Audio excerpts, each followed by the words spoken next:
उड्डाण पूल पंढरपूरच्या विकासासाठी उड्डाण पूल भारतीय जनता पार्टीचा भारतीय जनता पार्टीचा पंढरपूरमध्ये उड्डाणपुलावरून आता विकास विरुद्ध विरोध असा थेट संघर्ष पेटलाय आणि या लढाईला स्पष्ट राजकीय धार आली आहे। एका बाजूला आषाढी वारीसाठी शहर मोकळं करण्याचं स्वप्न तर दुसऱ्या बाजूला स्थानिक पातळीवर उभा राहिलेला विरोध। मार्केट यार्ड ते भिंगे चौक या महत्त्वाकांक्षी उड्डाणपुलासाठी सोलापूर जिल्ह्याचे माजी आमदार प्रशांत परिचारक यांनी सातत्यानं पाठपुरावा करत निधी मंजूर करून घेतला आणि या कामाला गती दिली। सध्या पुलाचं काम विविध टप्प्यांमध्ये सुरू असताना हा प्रकल्प शहराच्या वाहतुकीसाठी गेम चेंजर ठरणार अशी अपेक्षा आहे। मात्र या विकास कामाला आता राजकीय वळण मिळालंय। माजी नगराध्यक्ष आणि काही स्थानिक नेत्यांनी या उड्डाणपुलाच्या विरोधात आवाज उठवला असून काही दिवसांपूर्वी आंदोलनही छेडण्यात आले होते। नवी पेठ परिसरातील अतिक्रमणाचा मुद्दा पुढे करत या कामाला ब्रेक लावण्याचा प्रयत्न सुरू असल्याची चर्चा रंगती आहे। याला प्रत्युत्तर देत आज भाजप आणि पांडुरंग परिवार आक्रमक झाले।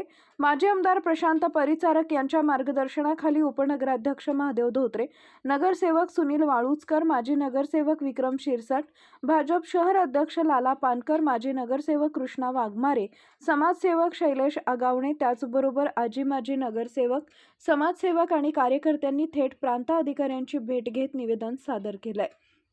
या निवेदनात उड्डाणपुलाचं काम तातडीनं पूर्ण करण्याची मागणी करत कोणत्याही दबावाला बळी पडू नका, अन्यथा आम्हीही रस्त्यावर उतरू असा स्पष्ट इशारा प्रशासनाला देण्यात आलाय। आता चित्र स्पष्ट आहे, एकीकडे पूल पूर्ण करा अशी आक्रमक मागणी तर दुसरीकडे काम थांबवा असा विरोध। पंढरपूरमध्ये सध्या काँक्रीटपेक्षा राजकारण जास्त तापलेलं दिसतंय। वारी जवळ येत असताना हा संघर्ष आणखी तीव्र होणार का, की प्रशासन ठाम निर्णय घेऊन विकासाचा मार्ग मोकळा करणार? पंढरपूरकरांसाठी हा केवळ उड्डाण पूल नाही तर शहराच्या भविष्यासाठी सुरू असलेली निर्णायक लढाई ठरतीये। आज उड्डाण पुलासाठी प्रांत अधिकाऱ्यांना सर्व नगर चौकच्या वतीने निवेदन आले, काय सांगू शकाल? पंढरपूर शहरामध्ये उड्डाण पूल व्हावा अशी अनेक वर्षाची वारकऱ्यांची मागणी होती आणि आदरणीय नितीन गडकरी साहेब पंढरपूर शहरामध्ये आले असताना माजी आमदार प्रशांतराव परिचारक साहेब यांनी समस्येची भेट घेऊन या उड्डाण पुलाची गरज कशी आहे याची माहिती दिली होती। त्यानुसार शासनाने या उड्डाण पुलाची तयारी केली आणि आज मार्केट यार्डापासून सरगम टॉकीजपर्यंत पुलाचं काम बऱ्यापैकी सुरू झालेलं आहे आणि उर्वरित काम इंदिरा गांधी चौक ते भिंगे चौकापर्यंत काम सुरू झालेलं आहे। परंतु सदरचा उड्डाण पूल होऊ नये म्हणून काही लोक त्या तिकडे व्यापारी विरोध करत आहेत। परंतु आपण जर बघितलं तर शहराचे दोन भाग झाले, रोडाच्या खालचा भाग आणि वरचा भाग। आणि शहरातून वरच्या भागात जाय असेल तर आपल्याला फक्त तालुका पोलीस स्टेशन आणि सरगम टॉकीजपासून जाणारे दोन भाग आहेत। सरगम टॉकीजकडचा जो खालचा पूल आहे त्या पुलाची परिस्थिती बघितली तर येणाऱ्या लाखो वारकरी किंवा आषाढी यात्रेमध्ये ज्यावेळेस श्री संत ज्ञानेश्वर महाराजांची पालखी असेल, संत तुकाराम महाराजांची पालखी असेल, ह्या पालख्या जेव्हा इथे येतात तर त्यावेळेस रेल्वेच्या रुळावरचा जो वरच्या बाजून आणलं जातं आणि रुळावर असलेली वायर काढून 4 ते 5 तास काढून रेल्वे बंद ठेवावं लागते आणि त्यामुळे हजारो वारकरी पंढरपूर शहरामध्ये जाण्या येण्यास अडचण निर्माण होते। आणि याचा विचार करून केंद्र शासन असेल, राज्य शासन असेल, आदरणीय मुख्यमंत्री देवेंद्र फडणवीस असतील यांच्या माध्यमातून जवळजवळ 100 ते 150 कोटी रुपये या पुल होतोय।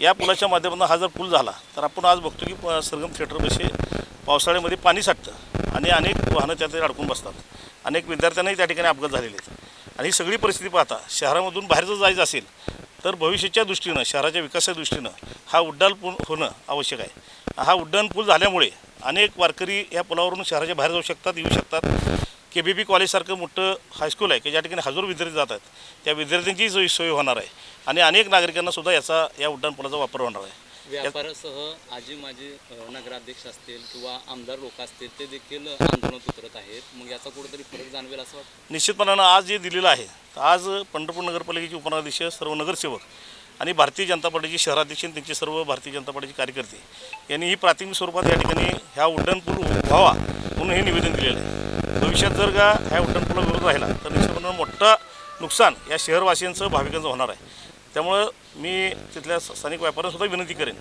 की जर भविष्यात जर वाहतूक वाढली तर कदाचित पुन्हा आपल्याला काही दुकानं घालावं लागतील, वाइंडिंग करावं लागेल।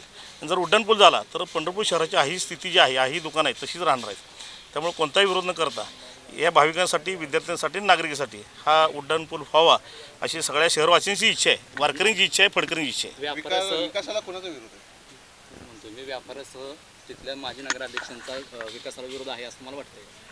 त्यांची भूमिका ते मांडतायत, आमची भूमिका शहरवासी म्हणून आम्ही मांडतो. त्यामुळे आमची शहराच्या दृष्टीने हा उड्डाणपूल व्हावा एवढी भूमिका आहे. त्यांच्या भूमिकेला ते त्यांच्या त्या ठिकाणी त्यांचं योग्य असेल, आमच्या ठिकाणी आम्ही योग्य आहोत. फक्त आम्ही हे आमचं जे आहे चालू आहे आत्ता हे फक्त वारकरी, फडकरी, भाविक आणि नागरिकांसाठी चालू आहे, विद्यार्थ्यांसाठीचं हे चालू आहे. आणि शहराच्या भविष्याच्या दृष्टीनं, विकासाच्या दृष्टीनं हा उड्डाणपूल व्हावा अशी अपेक्षा आहे. जर हे काम रखडलं गेलं तर तुम्ही सर्व नगरसेवक रस्त्यावर उतरणार आहात? निश्चितपणानं आत्ताच काही कार्यकर्त्यांनी तिथं भावना बोलून टाकली भारतीय जनता पार्टीच्या, की जर का शहराच्या विकासाचा आळा येत असतील किंवा हा उड्डाणपूल होत असतील तर शहरातले नागरिक या ठिकाणी रस्त्यावर उतरतील. च्या विकासासाठी हा जो फ्लायओव्हर होणार आहे तो पंढरपूरवासियांसाठी खूप गरजेचा आहे. 100% तसं त्यांच्या दृष्टिकोनातून तसा तो होत आहे. कारण का वारकऱ्यांसाठी म्हणा, आपल्या विद्यार्थ्यांसाठी तो पूल होणे गरजेचं आहे असं मला वाटतं आहे. आपल्या पंढरपूरवासियांना तसं वाटतं आहे. त्यामुळं हा पूल होणे गरजेचं आहे. उपनगराध्यक्ष म्हणून त्याला तुम्ही पाठबळ देणार का? 100% आम्ही आमची सगळे 28 नगरसेवक आम्ही पूर्ण ताकदीनं तो पूल 100% करणार हा आमचा निर्णय आहे. आज काय केलं? हा आज आम्ही प्रांत अधिकारी साहेब यांना भेटून या संदर्भात निवेदन दिलं आहे आणि तो पूल लवकरात लवकर व्हावा यासाठी आम्ही निवेदन दिलेलं आहे.